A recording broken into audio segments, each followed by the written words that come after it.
Hi, I'm Jim Frankenfield, and this is the beginning of the season video from AvalancheCenter.org, originally and formerly known as CSAC for Cyberspace and Avalanche Center. It's November 10th, 2023. The season actually began in calendar sense on October 1st, but there hasn't been much to report or discuss until now. Last year we did a weekly video at the end of the season, and I think that we'll do that again, but not quite yet. There's some information I want to talk about today and review some things about fall, early season avalanche hazards. But there's not a lot of activity right now. Usually that picks up more some point in December, sometimes late December, depending on the year. But we are seeing snow. We have had a couple of reports of avalanches, minor reports, but it's time to talk about early season issues. So I've been running the project for 30 years. I started it and I've kept it running along with crucial help from various people along the way. This is our 29th year on the web. The first year we were on a Gopher server. I think probably many people watching this don't even have any idea what that was before the web. And of course, things were much, much different back then. At this point, I don't know. We'll get through this season and we'll decide where we're going from here. But we have been around 30 years, longer than anybody else has been online, longer than some organizations have existed. And we're continuing for the season, and it's getting started. So I guess the first thing I should mention is there were a couple of reports that we're aware of. One was in Colorado where a skier triggered an avalanche that broke below him. His partner was not in the way. Since there was no involvement of any kind in that, we don't post any of that. We don't have the resources to post every avalanche that we know about. We used to post a lot more of them when we had more resources. We will post in our incidents section all of the incidents involving people in some way, including all fatalities. We also have some non-fatal incidents, so we have some incidents from other parts of the world, but we don't post everything. The local centers now have government funding that we didn't even dream of 30 years ago, and they have the ability and the desire to track every avalanche that you report.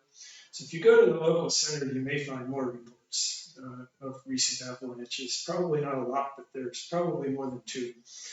The second one was more recent. I believe it was in Montana, and I believe some people were involved. It was not a fatality. And that should show up in our incidents section sometime soon. So that's incidents. I did look back through our database, which goes back for a good part of 30 years, although it's not complete in some years. I looked at the past 10 years quickly. I could take a more detailed look later. I found 5 incidents in November in the last 10 years, or 5 years had incidents. So 50% of the last 10 years had incidents in November, and there were a total of 8 incidents. I believe one was even in October, once in 10 years. It's more typically we see activity starting sometime in December, and in some years it's even been late December. So this is still pretty early, but avalanches do happen, and depending on the season of the year, it may be more active and maybe more chance or less chance in given years. So let's look at a couple of things. Using my whiteboard, probably if I make another video, we'll go back to the whiteboard. I tutor STEM courses, math, science, and engineering, and I'm trying to get set up to teach courses rather than tutor individually, and that's why I'm getting this whiteboard set up. But I think it'll be useful for today. But it's obviously not prime time ready here yet. I have lighting to sort out, and I really need a second webcam to put just down here, in addition to this one, which is usually on me at the computer. Anyway, let's see, we have, so one of the things in the fall is wind loading, and cross loading especially. So people are familiar with wind loading as something that happens over the top of the ridge, from the windward side to the leeward side. But when we have wind coming this way, it goes over these ridges and deposits snow and slabs into couloirs and gullies and ravines. And this is often called in the early season. I think the one in Colorado, the photos actually show bare ground in the area, which is not unusual. You can have bare ground on these ridges and on a lot of surrounding terrain, but this wind slab might be deep enough to be an avalanche. And I can remember at least one, I think there were a couple close together. After 30 years, these things tend to be older than I think they are. So it might have been quite a while ago. But in Alaska, there were a couple of cases where just hikers were hiking along. They didn't have any kind of winter gear or preparation, and it didn't seem necessary. But they got to a place where they had to cross the ravine, and they walked across the snow and got caught in an avalanche unexpectedly. So I don't want to overemphasize that. We don't see a lot of that, especially with hikers. They should be aware of that. If you're skiing and you're seeking out these areas, then you should definitely be more aware of that. You should be, we'll talk about snowpack in a second. If you dig a snow pit here, it may or may not really tell you very much. It's just a lot of snow that was deposited by the wind. And it's a wind slab, and you probably ought to just approach it with caution. And also, if you are going to intentionally go into areas like this, be sure to use your safe travel protocols and methods. Last year, we published a book on the fatalities. We're working on one for this past season. And a lot of these incidents would not have been fatal if, regardless of the reasons behind them, they would not have been fatal if people had been traveling one at a time, had safety gear, or followed, they didn't follow one or another or more of the safe travel protocols that you should learn. Certainly should learn in a level 1 course, although you can take a rescue course, might be included there. You can just read about them. It's the kind of thing it takes time to practice implementing these. It's easy to learn about them in a course and spend time on it that, somebody's going to tell you what to do and they might watch you while you're out there following them around. But implementing them regularly takes some discipline and practice and a review after you appear. So anyway, this is one of the fall hazards. A lot of times people aren't thinking at all because these other areas are windblown and dry, and the wind slabs just catch them off guard. Or they just see that as a good place to go ski early in season, and they don't think about the fact that even though there's been not a lot of snowfall or a lot of storms, there may be enough snow here to actually avalanche and cause you a problem. So that's the first. That's the first issue I wanted to talk about. The second one is there's some email or announcements or news lately about a setup, classic bad setup, I believe it said. And this is a little misleading. We hear this in the spring too, about the year that some guy circulated an email all over that there was so much snow we'd have catastrophic record-breaking spring avalanches. Well, it didn't happen. And this bad setup may turn out to be a bad setup. It may not turn out to be a bad setup. It's just something that happens essentially every year in certain climates, and it's something you should already know if you've taken an avalanche course. So let's talk about what happens in the early season. We have the ground, and then we get to the snow. This is a layer of snow. This is what we've had recently, and this is why people are talking a bit too alarmist, I think, about a classic setup. This snow isn't very thick, and let's see, it's still early November. Today's November 10th, and this issue could be something that develops for a couple of weeks. We could continue to have a thin snowpack on the ground. The days are getting shorter, the temperatures are colder, and this snow is going to change form. The other thing that happens is that if we have a lot of clear, dry weather without snow, energy from the snow is going to leave the snow, okay? Because snow is a very good radiator in infrared spectrum. It radiates energy out, And if it's shaded or nighttime, there's no incoming UV from the sun to warm anything.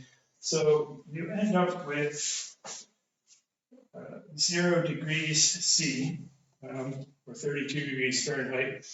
And up here you have very cold surface.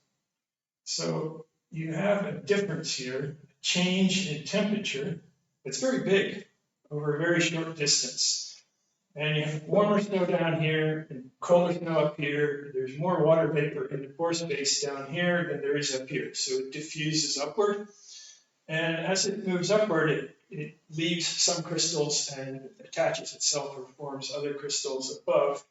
And these are the crystals that we call facets. And this can happen later, higher in the snowpack. Right now, it's going to happen to kind of an extreme level if it does happen. And we get a layer of sugary snow. That's called kinetic metamorphism, which also should be included in an avalanche course. Equilibrium metamorphism is the type that bonds snow together and makes it stronger rather than weaker. This particular thing, and I don't know if this is still considered a proper term, but we've traditionally called this depth floor because once there's more snow, it's at the depth, at the bottom of the snowpack. And it's a type of ore crystal. So now you have these sugary grains, except it's not like sugar because you never buy sugar. That grain's that big, they get quite large. And we get more snow later on. And we have to worry about whether this can support that snow or how long it will support that snow. Now, this is not a problem everywhere. If you're in Colorado, this is nothing new to you. Okay, Colorado sees this happen almost every year. It persists. They get individual storms in a continental snowpack. You can find the distinct storms. Storm number 1, storm number 2, storm number 3, etc. And depending on the year, that may be thin and have a few layers and be possible to break down here for a large part of the season until mid-season or late season. And that's pretty normal. There's nothing, it's a bad setup, but it's nothing to be, something unusual that you should be caught off guard by in a continental climate. What happens in a maritime climate is this is largely irrelevant. You may have one storm and you may have some activity on this, but you're very quickly going to have so many storms and the snow's high density in these storms. And what's at the bottom of the snowpack pretty quickly becomes irrelevant in a maritime snowpack. You won't be able to count the storms. You won't see layers of each storm for very long, and it's just not an issue.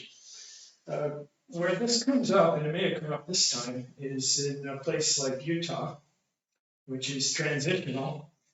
And so depending on the season, it might be continental all season or for a part of the season, and it's more likely to have a much deeper snowpack than some place like Colorado.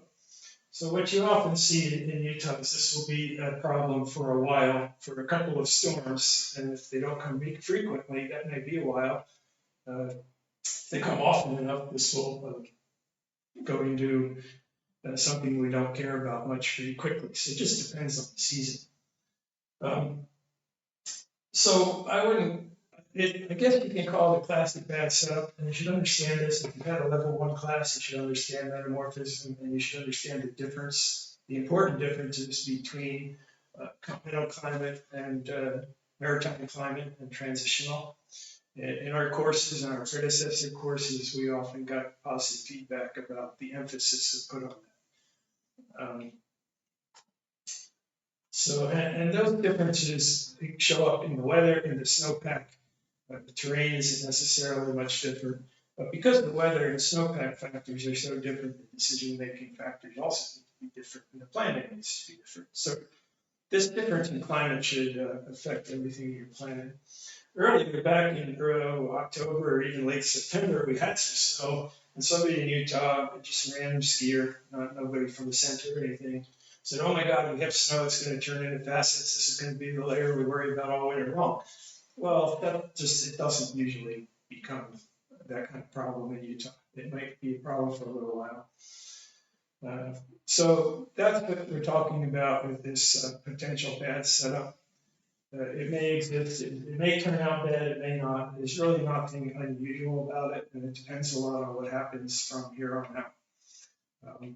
I remember one season, I think it was a long time ago in Colorado, where they actually had so much snow arrive so quickly without a break that they had really a maritime type snowpack, and they were skiing things all winter long that normally they wouldn't think about because of this problem. So it depends what comes, but it probably in Colorado, this is likely to be a problem. In Utah, it may be a problem for a while. And in the maritime, you can usually forget about it if it rises. So that's the description of a couple of fall problems. Um, the two incidents have come across our news feed. One of the things we're starting this year is a newsletter or a news email. If you go to our news section, go to avalanchecenter.org, avalanche-center.org, and they work without the dash too, or csac.org that forwards to it.